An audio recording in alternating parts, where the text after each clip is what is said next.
Hi மக்களே, சக்கரை பொங்கல் எப்படி செய்கிறதுன்னு இந்த வீடியோவில் பார்க்கலாம் வாங்க. 2 டம்ளர் பச்சரிசி எடுத்திருக்கேன்.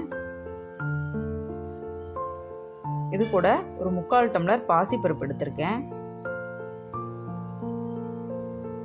இதை 2 வாட்டி நல்லா வாஷ் பண்ணிவிட்டு ஒரு அரை மணி நேரம் ஊற வச்சு எடுத்துக்கலாம்.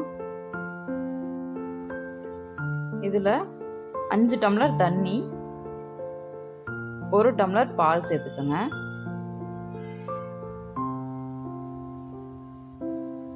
ஒரு ஸ்பூன் நெய் சேர்த்து குக்கர் மூடி போட்டு ஒரு 4 விசில் விட்டு எடுத்துக்கலாம்.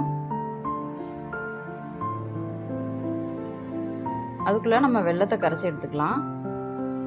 தேவையான அளவு தண்ணி சேர்த்து வெல்லம் சேர்த்து நல்லா கரைச்சி எடுத்துக்கலாம். வெல்லத்தில் அழுக்கு இருக்கும், அதனால் நம்ம இந்த மாதிரி நல்லா கரைச்சி அதை வடிகட்டி எடுத்தோம்னா இன்னும் நம்மளுக்கு ஈஸியாக இருக்கும். இப்போ பாருங்கள், பாகு நல்லா கொதிச்சிருச்சு. இப்போ நம்ம இதை வடிகட்டி பார்த்தோம்னா பார்த்தீங்களா எவ்வளோ அழுக்கு இருக்குன்னு. இந்த மாதிரி வெள்ளைப்பாகு தனியாக கரைச்சி எடுத்து வச்சுக்கலாம். இப்போ பார்த்தீங்கன்னா 4 விசில் விட்டு ரெடி ஆகிடுச்சு. இதை நல்லா கிரண்டையால் நல்லா மசிச்சு விட்டு வேற ஒரு பெரிய பாத்திரத்துக்கு மாற்றிக்கலாம்.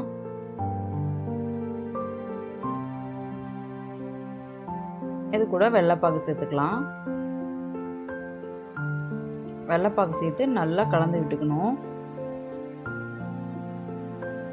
அரிசி பருப்பு கூட வெல்லம் நல்லா கலந்து குழஞ்சி வரணும். இது கூட ஒரு ஸ்பூன் ஏலக்காய் தூள், ஒரு ஸ்பூன் நெய் சேர்த்து நல்லா கலந்து விட்டுக்கலாம். சாதம் நல்லா குழஞ்சி நல்லா பொங்கல் கன்சிஸ்டன்சிக்கு வரணும். அது வரைக்கும் லோ ஃப்ளேம்லேயே வச்சு கிளறிட்டு இருக்கலாம். இப்போ பார்த்தீங்கன்னா பொங்கல் நல்லா கெட்டியாக ரெடி ஆகிடுச்சு. இது கூட ஒரு பிஞ்ச் உப்பு சேர்த்து நல்லா கலந்து விட்டுக்கோங்க.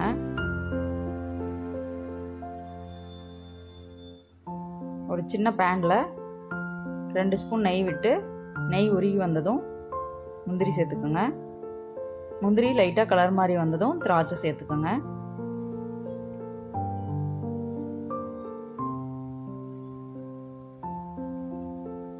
திராட்சை நல்லா பபிள்ஸ் ஆகி வந்ததும் எடுத்து பொங்கலில் கலந்துக்கலாம்.